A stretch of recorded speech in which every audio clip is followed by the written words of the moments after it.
Okay, everybody, we are now on chapter 10 of Alvin Ho, Allergic to Camping, Hiking, and Other Natural Disasters, written by Lenore Look. Chapter 10 is called The Secret Power of My Batman Ring. There he is, being Batman. And then I'm not sure what this is. Picture of him hanging upside down. Okay.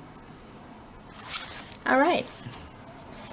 This is what happens when you wear a Batman ring. You can fly like a bat, turning left out of bat school and be the first on the playground for recess. You can hang upside down on the monkey bars forever. You can see in the dark. You can emit sonar waves, but you still can't pay attention in class. In fact, it's even harder than ever to concentrate. You just keep thinking about all the fantastic things that you can do now that you're wearing a Batman ring. It was reading class, and reading class is better than writing class, but it still takes a lot of concentration. Everyone takes turn reading, which means you have to move your finger right along the words not to lose your place. This is hard to do. It is even harder to do when you're a bat and your fingers are all webbed together. The other problem with reading when you're a bat is your eyes. Bat eyes are very good for reading in the dark, but they are horrible at reading in the light. No matter how hard you squint, your beady eyes might as well be a couple of useless marbles in your head. The only thing that still works for a bat in reading class is his ears. Alvin! I twisted my Batman ring. It was Miss P. She is very nice, but she has a habit of calling on you when you least expect it. It's your turn, honey. Honey, my bat fur melted a little. My toes loosened from the bar underneath my chair. I swung in the breeze. I can't read out loud in class. My voice doesn't work. But Miss P calls on me anyways, just to be fair. She is very nice, especially when she calls me honey. The hand on the clock clicked, tick, tick, tick. Somewhere a bat's wing went tap, tap, tap. A bat's wing went tap, tap, tap. I'm in baseball mode. Miss P waited patiently, then she moved on. Fauntleroy, Miss P called on Pinky. That is his real name. It's not the best name in the world, but it's all that he's got, besides Pinky. Pinky is not a great reader, but normally he reads okay. But today, Pinky was not normal. He shifted his beady eyes. He showed his vampire teeth. Silence. Sam? Sam, called Miss P. Silence. Eli. Eli? What's going on with the boys today, Miss P? Asked Miss P.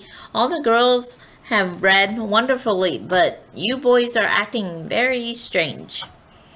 They're bats, said Flea, who is sitting next to me. She sees more things out of one good eye than most people see out of two. Bats? said Miss Flea. Miss P?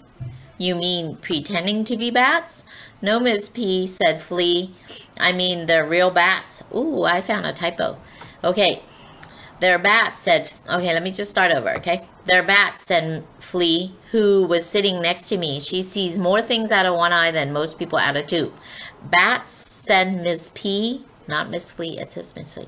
Bats, said Miss P. You mean they're pretending to be bats? No, Miss P, said Flea. I mean they're real bats. Oh, and bats can't read in the light, Flea added, matter-of-factly. Their eyes don't work that way. They can only read in the dark.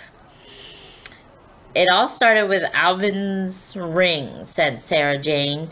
Then all the boys made rings like it in art class. Oh, so Miss P looked over at the clay rings pinched on every... She looked over at the clay rings pinched on the boys' fingers. Then she strolled over to my desk. I kept my eyes low. I kept my hands in plain sight. When you are wearing bling, it is important to act as normal as possible. Okay, let me just fix that one, said Miss P. that one typo. Okay. So, when you are wearing bling, it is important to act as normal as possible. Miss P's eyes fell on my hand. She gasped, "A Batman ring! I haven't seen one since I was about your age. Mine had a special secret power that melted evil villains on the spot," she added. "My ring can melt UFOs," said Scooter. "And my ring can melt monsters," said Nia. "My ring can melt the principal," blurted Hobson. Oops. "Why don't you put the rings away for safekeeping," said Miss P. "You can have them back at the end of the day." Before we knew it, all our bat rings were in her desk, including my one and only true, genuine, authentic, real Batman ring that started it all. I twisted a phantom ring on my finger. It felt terrible. My mom says that it is Miss P's first year of teaching and that I should always be on my best behavior on account of Miss P might not know what to do if I'm not, but she knew what to do with my Batman ring, that's for sure. School was no fun after that. There they are at school.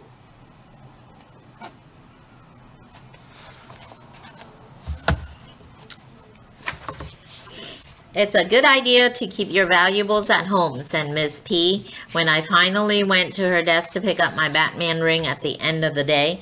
"You wouldn't want to lose something like that. You'll need it to protect yourself from much scarier things than school."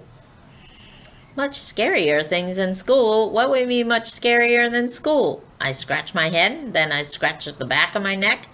Then I remembered. And that is the end of chapter 10, and I will see you in a minute in chapter 11.